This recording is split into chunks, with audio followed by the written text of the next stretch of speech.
I was prompted to ask first question, when is Wolf Lake or Fall Lake next year? Where's Dan? The end of July. Everyone's invited to Fall Lake next year? When is it? The end of June, beginning of July. End of June, beginning of July, so. All right, everyone's invited. In case you don't know, ask Chelsea for sure to be all the details.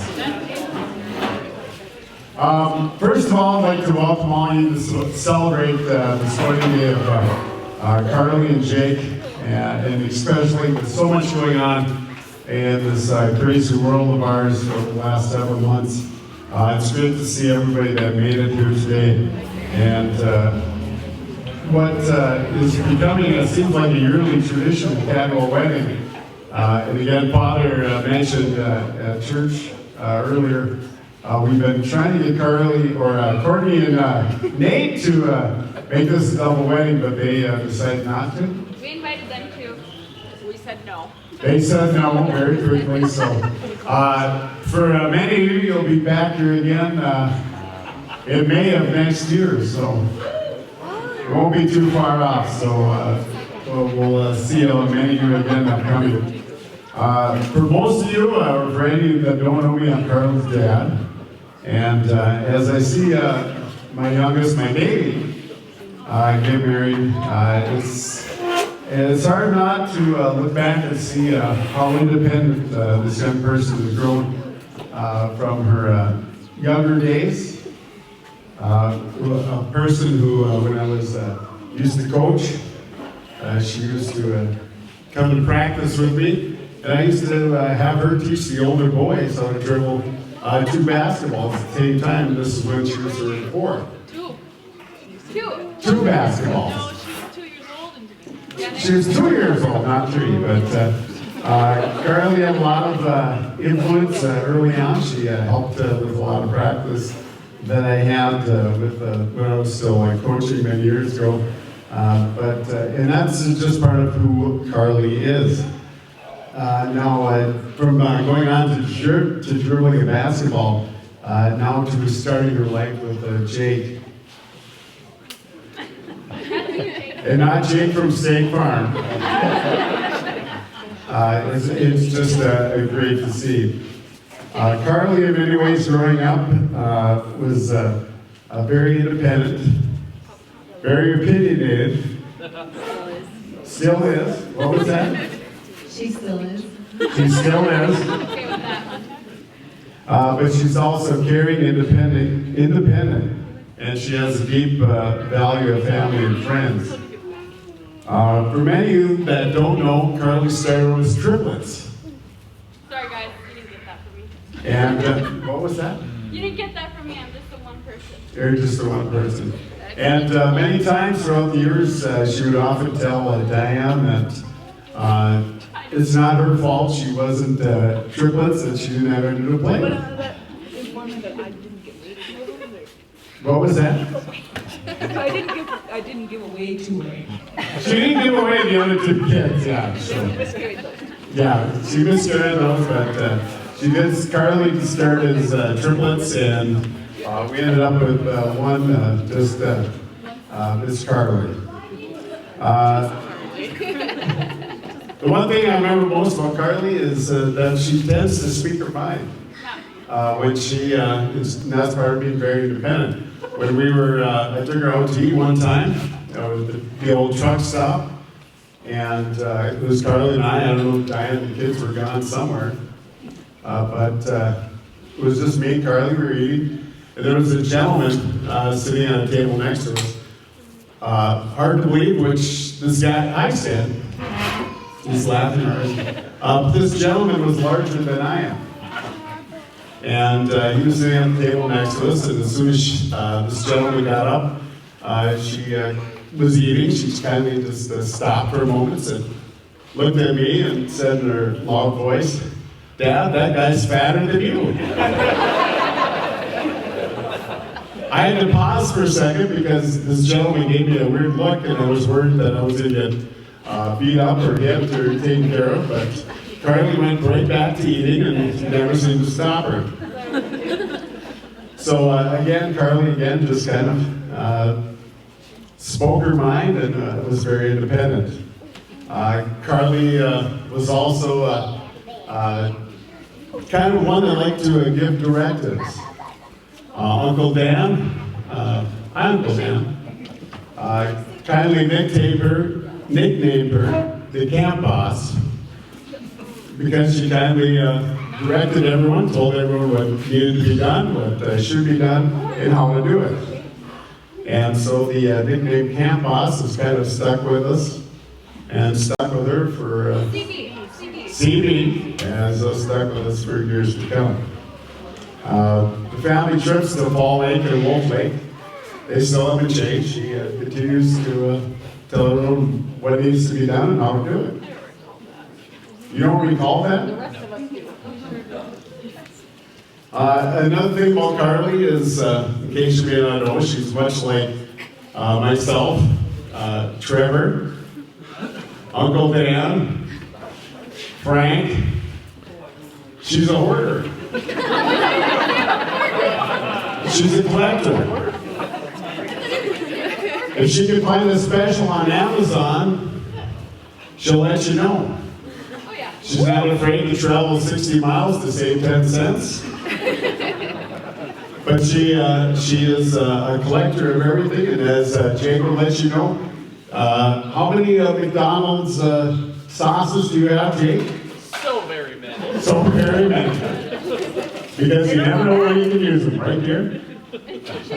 Eyes are shaking. I'm not a hoarder. You're not a hoarder. Neither am I.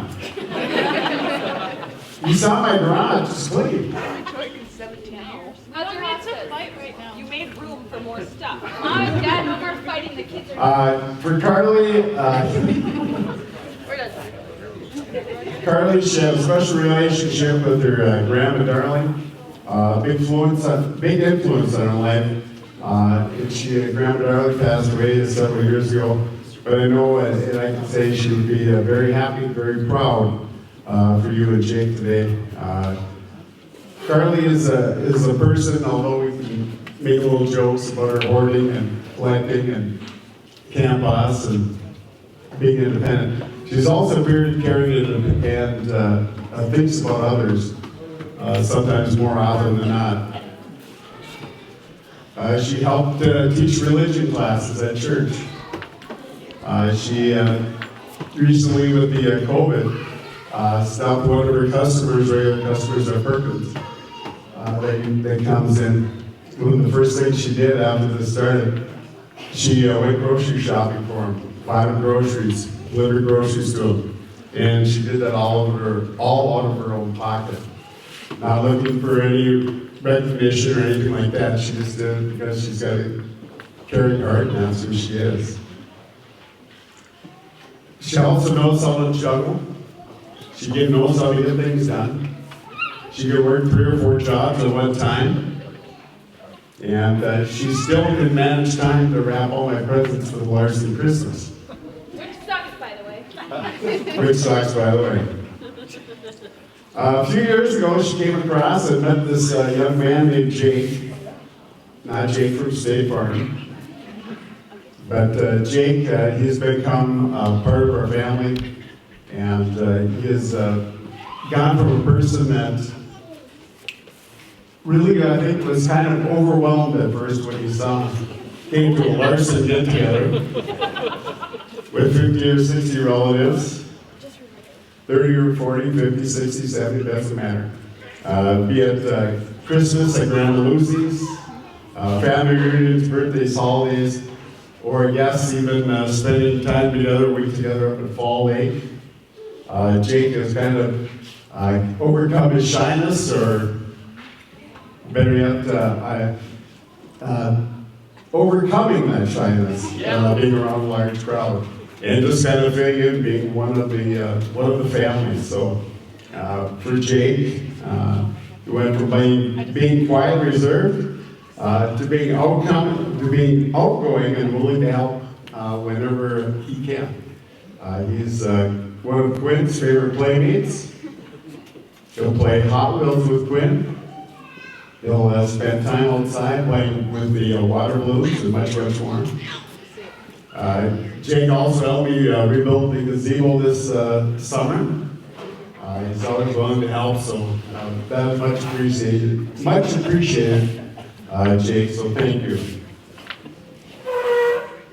So we sit here today to enjoy this wonderful event. It's kind of bittersweet for me to see Carly get married, so it's just a new chapter in her life. I look at the changes just in the last week since they've acquired their new home. One of the biggest things I miss is Carly going to Walmart at 8, 9 o'clock. And she's always asking, Dad, I'm going to Walmart, do you need anything? Dad, I'm going to McDonald's, do you need anything? Do you want anything? Dad, she'll give me a call. Dad, I'm in Duluth, do you need anything? That's just one of the things that Carly always did, is always call, always check with me if I needed anything. So I do miss that, and we'll continue to miss that as we go forward. One of the things I won't miss is Josh left his clothes in the washer. Josh left his clothes in the dryer. Josh did this. Josh forgot to do this. So. But we are definitely going to miss as we go forward. I'm also going to miss, as I wrap this up, try to keep this real quick.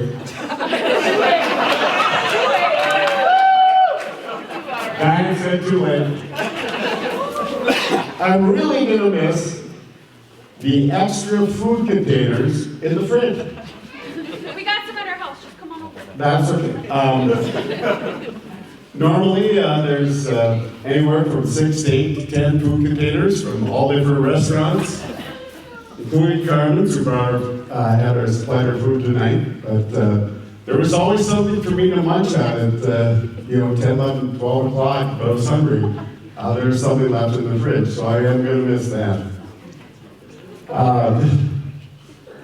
And I'm also going to miss the fact that at 1 2 o'clock in the morning, someone is up cooking. Jake. Why are we blaming Jake? Because he cooks pizza for me at 2 in the morning. He cooks pizza for you at 2 in the morning. So I'm going to miss that at 2 in the morning, the food being cooked. Waking up at, getting up at 6:30, 7 o'clock, with the young ones and finding a sink full of dishes. Jay, why do we keep blaming Jay? I don't sit till 6 o'clock anymore. 4 o'clock. So one thing I can say, if you're out and about and looking for something to do at 2 o'clock in the morning, drop by Jake and Carly's new house. I'm sure they're going to be awake and they're going to be cooking pizza or something at that time in the morning. I guess we are. And Just saying we love her. okay, we love you. In closing, I just want to thank everyone for taking the time again during this different type of lifestyle that is happening over the last 6 months, for making it here today and to enjoy the celebration of Jake and Carly's wedding. We really do appreciate everyone making it out here tonight. For Jake and Carly, congratulations. We love you both. For all you folks in tents, have a great night. Enjoy. Aaron, how are we doing? Good, really good. We still got room up? Oh, Jake experienced it really well. Jake experienced it really well. All right, Brian, Brenda, thank you very much. So again, have a great time tonight, and thanks for coming. We really do appreciate it again. For Carly and Jake, here. You gotta switch it up. There. Hello?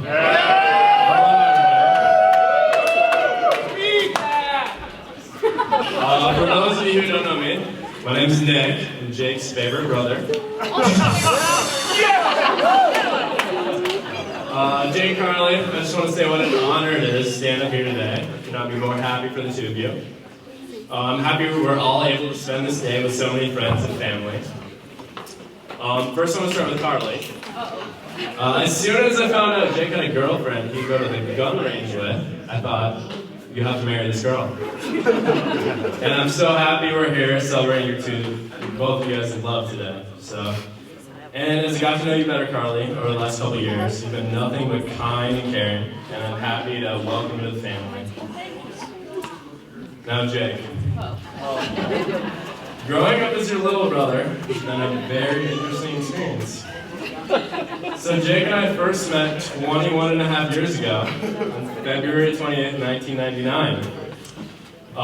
Some would say it was one of the greatest moments in human history. But I don't remember much from that day. I was going through a lot. And so right away, me and Jake did not get along.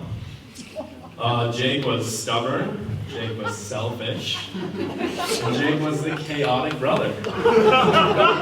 While I, on the other hand, was calm, I was quiet, and I was obviously the handsome one. And because of these differences, Jake and I had many fights over the years. From a young age, I really knew how I could push Jake's buttons. From stealing his snacks to throwing hairs at his head in the backyard, I knew how I could get him to fight me. But it took me quite a few years and a few broken bones to figure out I could not beat up Jake. And I still cannot. But over the years, me and Jake stopped fighting and made a lot of great memories together. Yes. The bachelor party, of course. But such as building forts in the woods behind the house. We spent endless weekends camping at the cabin. And of course, sneaking to the basement to play way too many video games when Mom told us not to. So it's these kind of memories with you that I know I'll never forget. Jake, I'm so proud of you, how far you've come. It's been an honor growing up being your little brother, and I can't wait for more memories to come. So without further ado, please join me in raising your glasses. Jake and Carly. Get alcohol in that glass.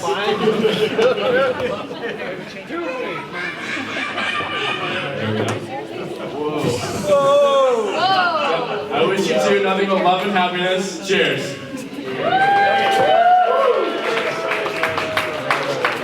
Start out by saying that my dad pretty much stole my whole speech. Oh, thank you. Nice try. Just listen to the thing.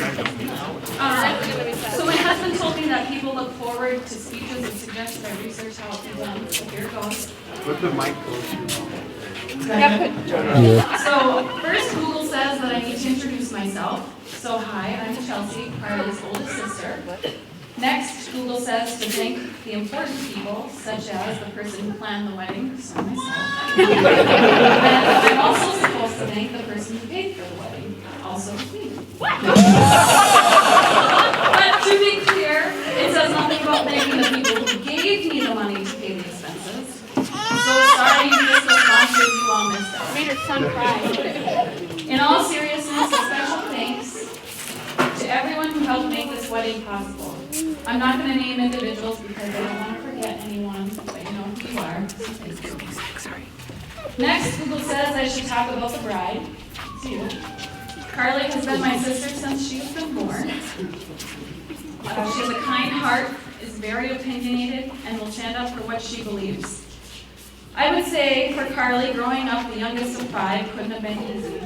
She has 2 older sisters, followed by older brothers, and then her. So she wasn't really able to pair up like the rest of us were. I'm a cat. Yeah. This has contributed to her personality and having to be creative about how to get her needs met. For example, Courtney and Trevor were playing Uno, and she wanted to play too.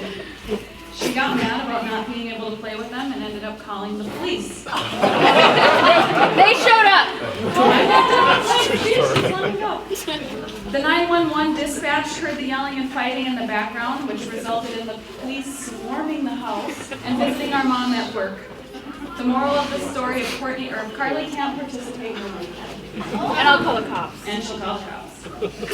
But Carly growing up was a pain in the tush. You were still a wonderful lover. Now you were such a wonderful lover. I love seeing you and Jake together and watching your relationship grow, and I'm so very proud of you. Thank you. So now Google says I need to talk about the groom. Our family loves Jake, especially my son. Jake is always willing to run and play games with him.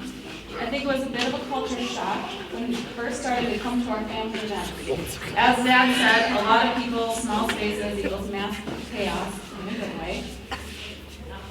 Jake was so shocked and so grateful to be included in our Christmas traditions. This event meant getting gifts when we barely knew you. Show up and Yeah, that was pretty overloaded with sweet. gifts.